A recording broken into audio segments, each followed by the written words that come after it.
hacía esa diferencia entre el fuego y las nuevas tecnologías y cómo ahora pareciera más sencillo apropiarse de la tecnología. Pero lo cierto es que también en el proceso tecnológico lo que se dio es que cada vez conocemos menos el funcionamiento de las cosas.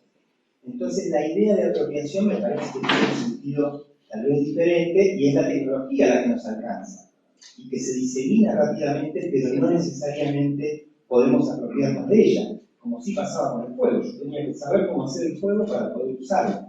Ya cuando vino la cocina a gas, ya ahí empezamos a tener cierta distancia y así sucesivamente empezamos a tener más distancia con el funcionamiento de las cosas, lo que seguramente también pasa con la sociología. Existía el interés de conocer el funcionamiento de las cosas, entendiendo, cosificando la sociedad también, y hoy por ahí ya no tenemos esa posibilidad, posiblemente porque perdimos esa capacidad de complejización de los fenómenos, ¿no? Y pensamos de modo individual. Eso, hace una semana que tuvo el coloquio del Gran Sur, estuvo el ex secretario nacional de Ciencia, Tecnología y Educación Superior de Ecuador, René Ramírez. Él hizo una presentación que para mí fue formidable y muy bien complementada luego por Filmus, respecto al carácter performativo de la tecnología. Y hay un discurso, ¿no?, de que tenemos que todos ser prosumidores, de que producimos contenido y también lo consumimos, pero si el instrumento es transformativo, significa que también nos hace pensar diferente. Entonces también nuestras relaciones son diferentes. Entonces también no nos interesa el funcionamiento de las cosas, sino que tratamos de individualizar absolutamente todo. En ese contexto, pensar el mundo, pensar la globalización, de ahí viene la pregunta, necesitaba este preámbulo. En ese contexto, pensar la globalización o pensar esta idea multipolar, yo creo que se nos hace difícil porque perdimos ese ejercicio de intentar comprender cómo funcionan las cosas, el lograr entender cuáles son los componentes y cómo se integran esos componentes, y también la suma de actores. La bipolaridad y la multipolaridad de antes era entre países, pero hoy también hay actores de muchísimo peso que no son países y que producen mucho más del PBI de la mayoría de los países del mundo. Entonces, la pregunta es, ¿cómo integramos esos 3 puntos que acabo de señalar en una mirada del mundo y de las tecnologías con una perspectiva de la soberanía que necesitamos en distintas escalas, nacional, regional y meridional, sería en palabras de François. Bueno, ¿quién contesta?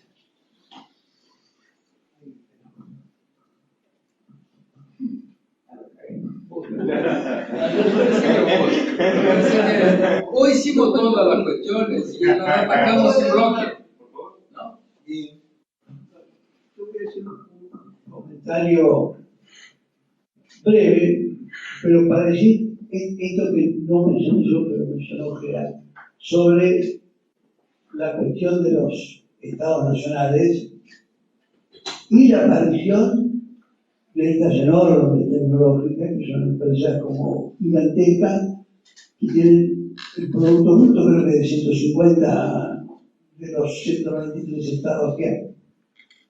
Bueno, eso no es nuevo. Eso no es nuevo. La India fue conquistada por una compañía privada, la Compañía de las Indias Orientales.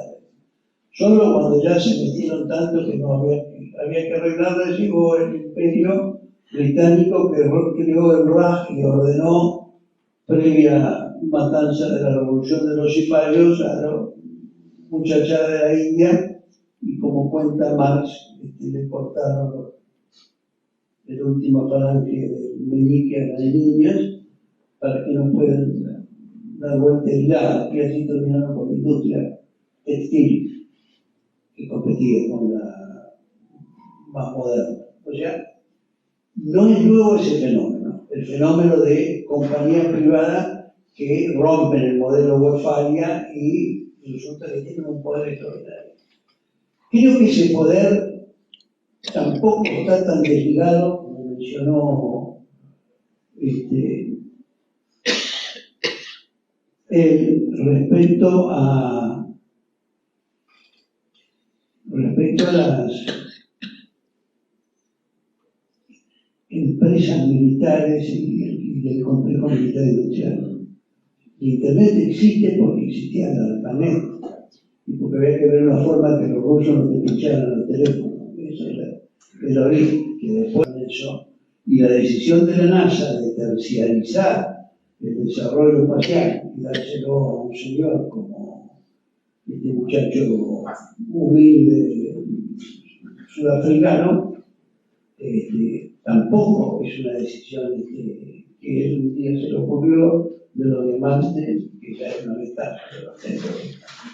O sea, me parece que hay, en cuanto a lo de la apropiación de la tecnología y la dificultad de que no sea una apropiación de uso simplemente, sí, para eso es una respuesta que creo que tienen que dar más los expertos en ciencia y en desarrollo tecnológico, porque algunas cosas pueden ser más fáciles, otras pueden, y supongo que en eso hay que establecer prioridades. A lo mejor alguna cosa nos interesa, o es imprescindible saber cómo se hace, cómo funciona, y en lugar de alguna que decir dejar de algo, no importa. Y sobre yo creo que también hay, en la otra parte de tu pregunta, a veces como muy fácilmente circulan conceptos o frases que tienen su contenido. Yo creo que hay que desarmarlas un poquito. Como tengo celular, soy o no soy dado a la tecnología. El celular es tan tecnología como un cuchillo. Es lo mismo, son tecnología. Pero además las tecnologías están configuradas. No es el dispositivo. Hay momentos que hay un paradigma tecnológico dominante que por alguna razón miramos. Ahora dejó de ser la metalmecánica. Cuando yo era un niño en los años 60, yo quería tener un cortaplumas que fuera a la vez cuchillo, destornillador. El mecano era mi fascinación. La cultura metalmecánica era ausente en el Río de la Plata 100 años antes. Y aún en los años 30, los cabecitas negras santiagueños parecían no predispuestos genéticamente a lo que sí tenían las razas fuertes del norte, según el propio y el peor Alberti de las bases. El nuestro que recelaba de las aspiraciones brasileñas de llegar al Río de la Plata por el trigo. Pero yo nunca supe cómo se hace, lograba hacer mis plomadas para ir a pescar, pero una metalurgia más compleja nunca la pude desarrollar ni me presté atención, aunque la estudié en la facultad. No creo que necesitemos saberlo. Ahora que está de moda el software y todo, en los años 80, cuando íbamos a la facultad, todavía estaban las tarjetas perforadas y yo como estudiante de ingeniería civil, para calcular estructuras sin hacer una planilla larguísima, armaba mi programita, se lo llevaba a la no sé cuánto perforadora, me devolvía el programa y yo entendía lo que hacía la máquina que estaba en una pieza. Por comodidad ni me tomo el trabajo. Ahora, me gustaría ser parte de una sociedad donde yo sepa y tenga confianza en quién fabrica esto. Un ejemplo de tecnología no conveniente y de un comprador sospechable. Que ahora le estamos comprando todo lo que es Israel. Los dispositivos analógicos, no sé cuáles, de comunicación que compró Ecolab, no sé cuál, no parece una compra atinada.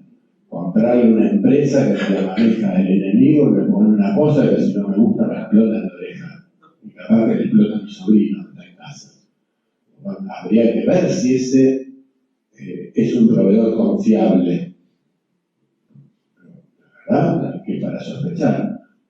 No creo que tengamos que saber cómo se hace cada aparato. Y lo que yo citaba de Toynbee es que no es solo un problema de aparato, es el conjunto de aparatos y cómo están construidos y quién organiza la construcción, la distribución, el mantenimiento del sistema. Me parece que ese es el punto en que tenemos que empezar a poner la mirada, ¿no? La guerra de Ucrania mostró la debilidad de ciertas cadenas de provisión, de producción para la guerra.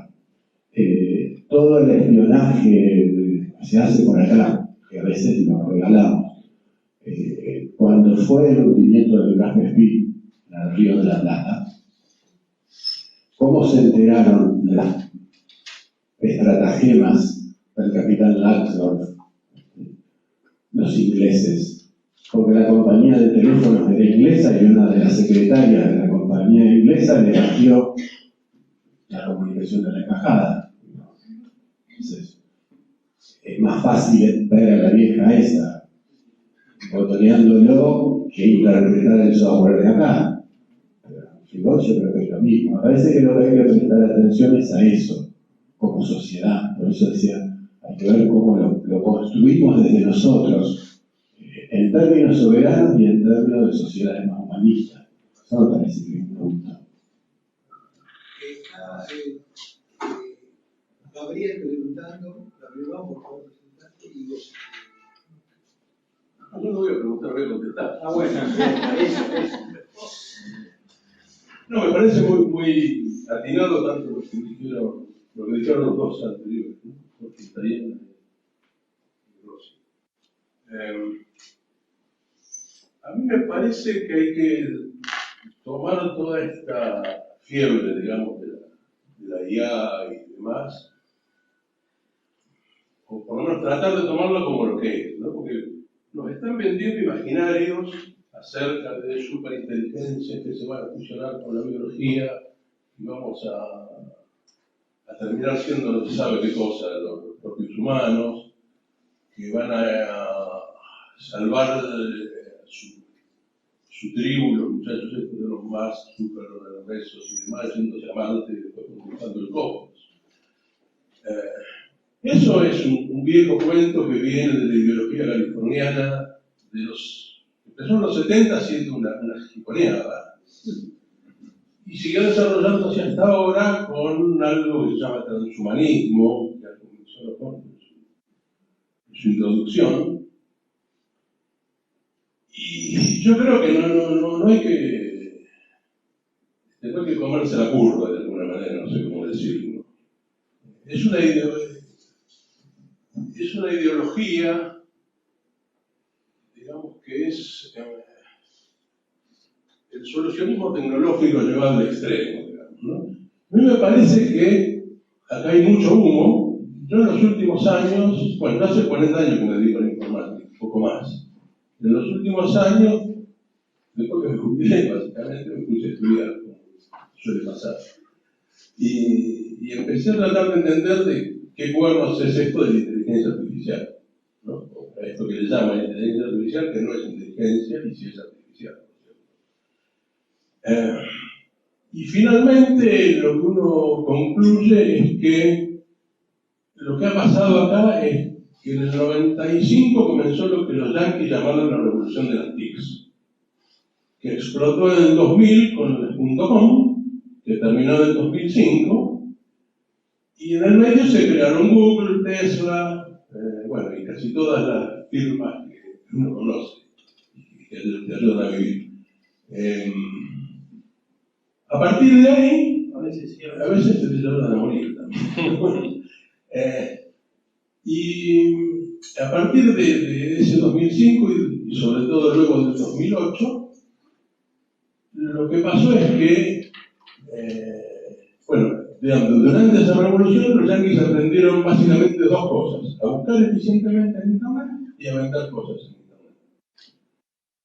Y a partir de ahí crearon una industria global.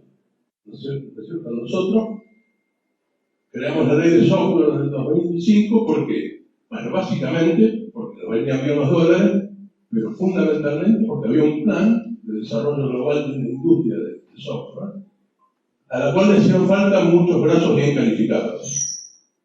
Por eso también en el 2005 Nick Negroponte creó el programa One Laptop per Child, porque necesitaban millones de esos brazos. Bueno, estamos ahora en la cola de ese proceso. ¿Y qué fue lo que hicieron estos chicos? En el 2008-2010 generaron una corriente que le llamaron tecnología portátil pequeña al servicio de las personas. Esos fueron los smartphones. ¿Qué generaron los smartphones? Bueno, millones, terabytes de datos gratis para la tecnología. Y eso es la inteligencia artificial. Toda la tecnología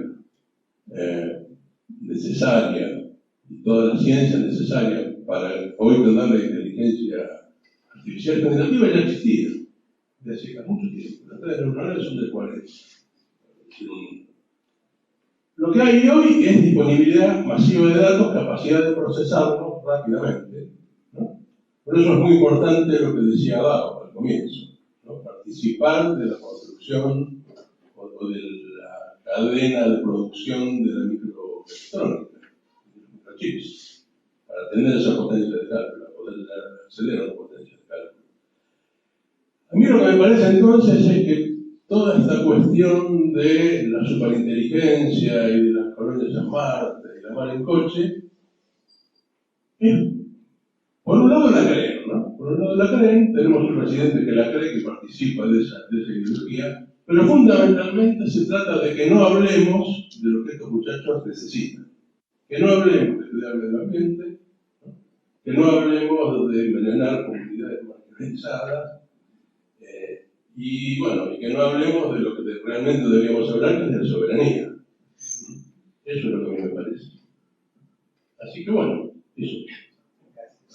Bueno, yo tengo que complementar la magnífica idea que puso Gabriel Baum, que es profesor universitario de la Universidad de La Plata y coautor de la ley del software en la parte técnica, y un gran amigo también. En este sentido, yo quisiera instalar un agente, un actor social en esta época en que los sociólogos pierden valor. Mi señora socióloga también me dice lo mismo que dijiste vos, y tienen razón, que ha sido tema realizado en los planteos, que es lo que nosotros llamamos el demandante de tecnología. Es decir, si nosotros comenzamos o estamos de acuerdo que toda tecnología da respuesta a una necesidad, obviamente hay una demanda que la genera. Y cuando hablo de tecnología, hablo de, por ejemplo, la tecnología que nos den las 3T que menciona Francisco. No hablo solamente de la tecnología avanzada, instrumentos de dominación que tenemos en la mano todos, etc. Hablo de la tecnología que necesitamos los humanos para hacer lo que alguien en el mundo global de hace una semana atrás llamó una buena vida. Es el primer derecho que tenemos todos los seres humanos como para transitar en este mundo que alguien nos puso y seguramente vamos a salir de él. Entonces, yo por ejemplo he planteado mucho que lo que él planteó, la necesidad de tener técnicos en informática, necesitaban un correlato que es la demanda inteligente que le diera trabajo a esos técnicos en informática. Es decir, en alguna reunión en el que yo participé en un evento que tuvo que ver Sergio en la UNED, yo reclamé al sector, con humildad, pero con firmeza, al sector de defensa, que se transformara en un demandante inteligente de tecnología para que, digamos, la producción que ellos requerían no fuese solamente comprar llave en mano, como ha pasado muchas veces, sino produjese la multiplicación de una demanda inteligente que hiciera crecer un producto cuya materia prima teníamos, que era la gente capacitada en universidades públicas y gratuitas, y no enfocadas a partir, hablo del software porque, bueno, como expresidente de lo que hoy es la Cámara de Empresas de Software en un momento, y antes primer secretario general de un gremio de informática en los años 70, es muy trayectoria y las cosas que dicen la vida. Entonces digo, ese ejemplo de una demanda inteligente de tecnología que se superpusiera a los intereses de intriga floja del poder, puede ser seguramente aplicable en muchos lados, y el ejemplo exitoso más importante que tuvo la Argentina es el de la energía atómica, que fue sostenida a través de los tiempos y que generó un espacio. Entonces, yo en realidad quiero agregar a esto de que no se olvide del demandante de tecnología. El primer demandante de tecnología tendría que ser el Estado, que es el que tiene herramientas como para poder comprar con inteligencia y demandar para que los sectores, la primera época del peronismo fue así, del 45 al 55, anduvo, si no hablan a UNED y a todos los que se hicieron ricos, gracias a un desarrollo que permitía, necesitaba de empresas privadas detrás de un modelo que formulaba la nación. Entonces, les pido así, cuando hablemos de esto, de que por favor piensen que hay un sector social, una agenda social, que está muchas veces ignorado, a veces no lo conocemos, que es el que demanda la tecnología. Y pensemos que ese que demanda la tecnología también es el pobre que necesita una casa para sentarse. Y por lo tanto, la demanda de tecnología no es solamente lo poderoso, sino lo que ayuda a lo que algunos de nosotros creemos que es fundamental, que es la justicia social. Bueno, gracias.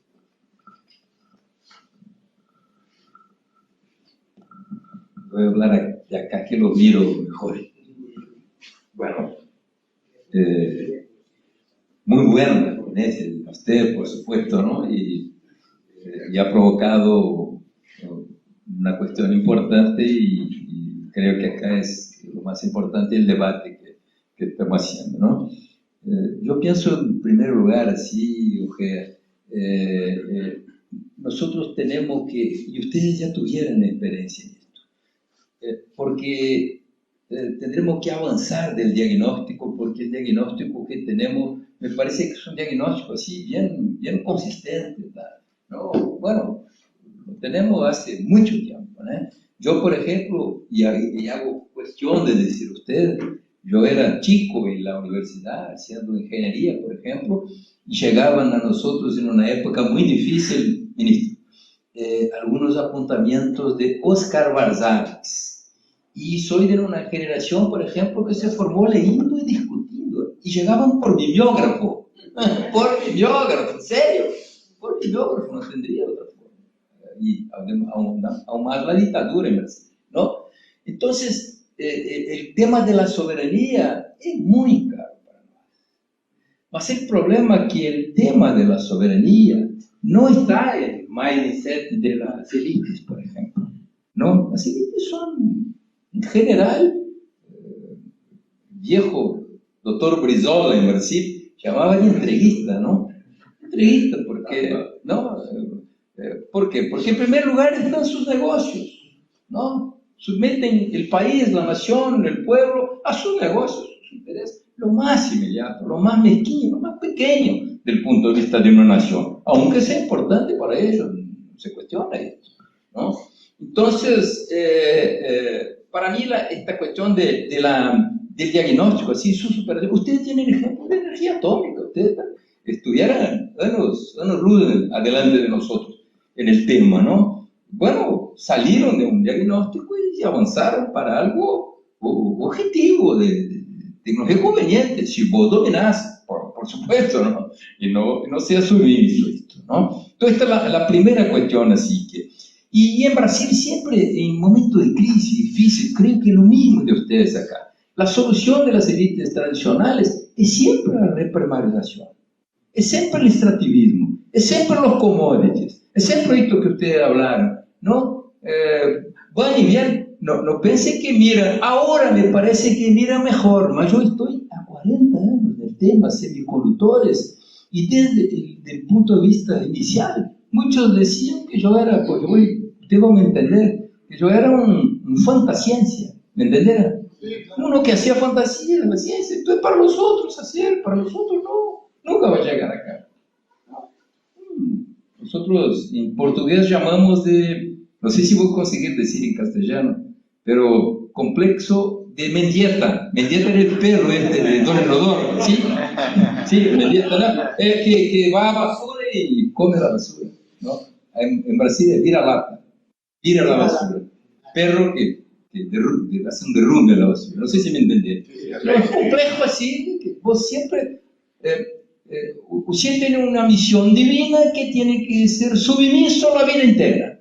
Una misión divina. Y bueno, te contactas con él, ¿no? Y me parece que esto los límites de las élites del Brasil, de América Latina y del mundo sobre todo, ¿no?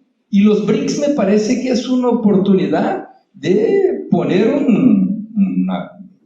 romper esta visión así, ¿no? El Trump ha tomado la decisión de las tasas contra Brasil. No fue solo por la cuestión interna de Brasil con Bolsonaro, es también por los BRICS, que acabaron de hacer una gran reunión en Brasil. No es solo por la cuestión interna de Brasil.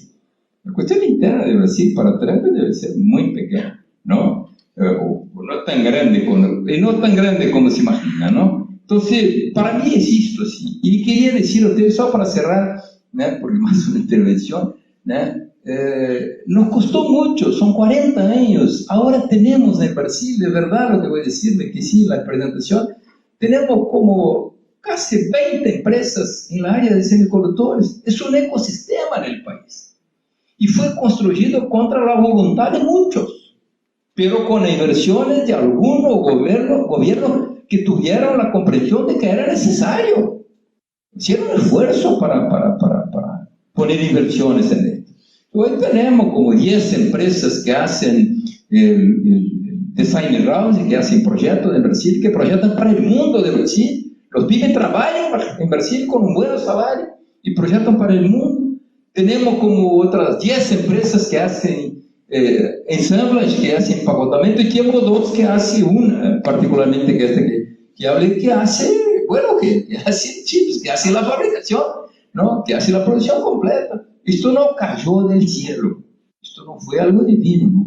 Esto tuvo inversiones, tuvo decisión y tuvo un modelo mental que fue orientado por una estrategia de esta, ¿no? Entonces, la construcción de soberanía no es fácil, es compleja, no es dura y es longa, ¿no? Y hay que tener, vamos a decir así, arietes como nosotros que estamos acá, ¿no? Porque podemos tener que romper mucha barrera, ¿no? Pero es posible. Lo mejor es la frase de nuestro ministro acá. Yo soy un entusiasta por mi pesimismo.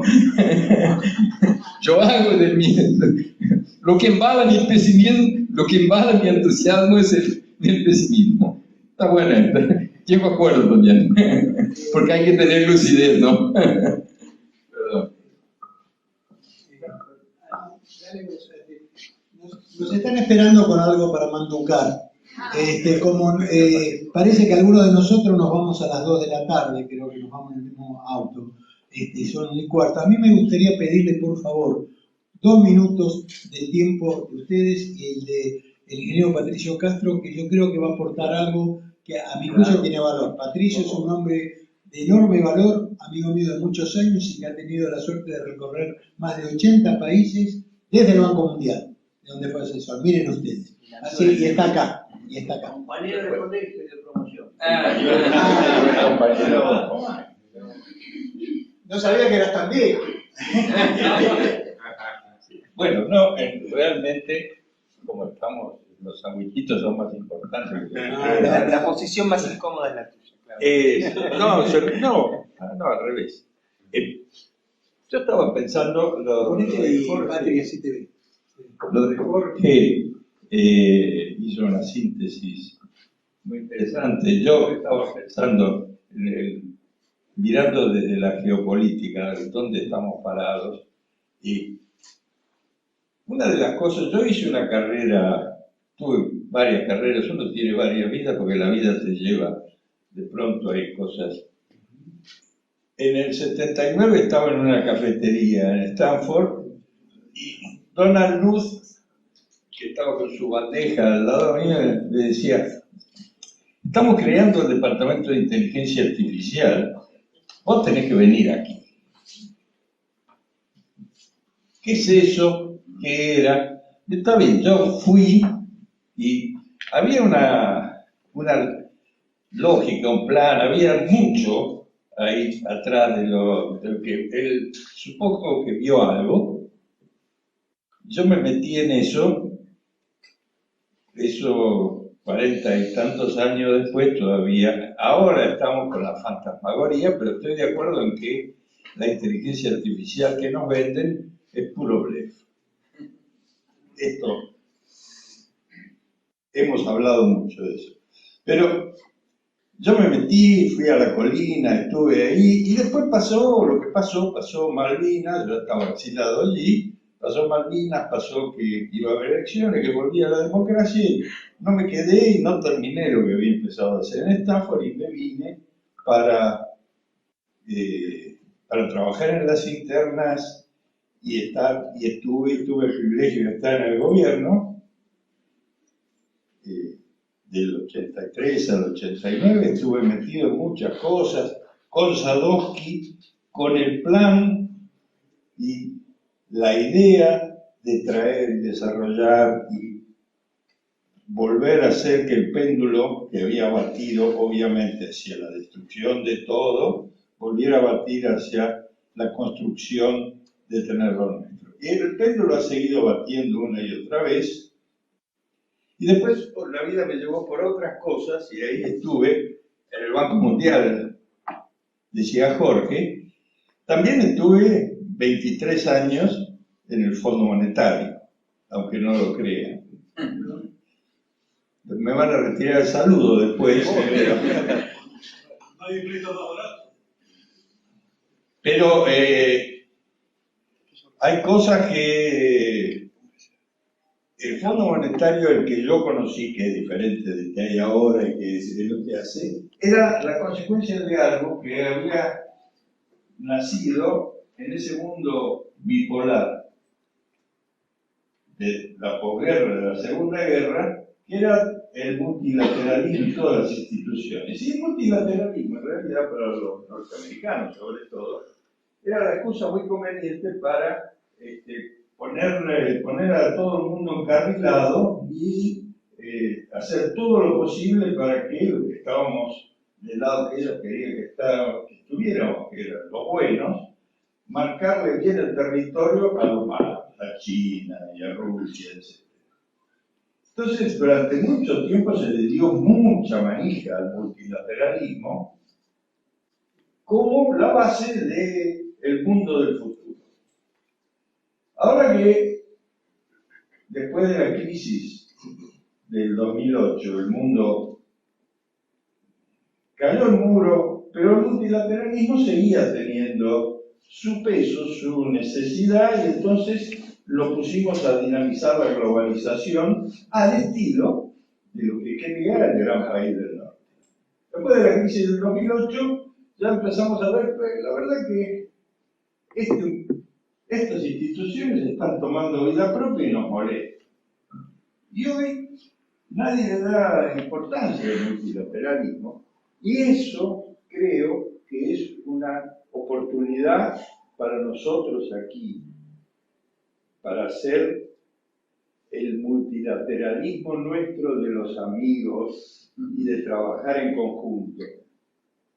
Porque no necesitamos que venga la OEA a decir cómo nos vamos a organizar.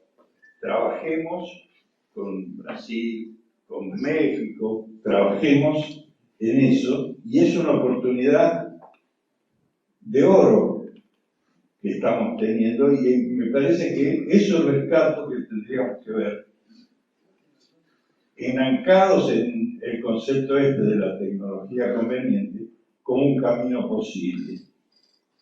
Eso.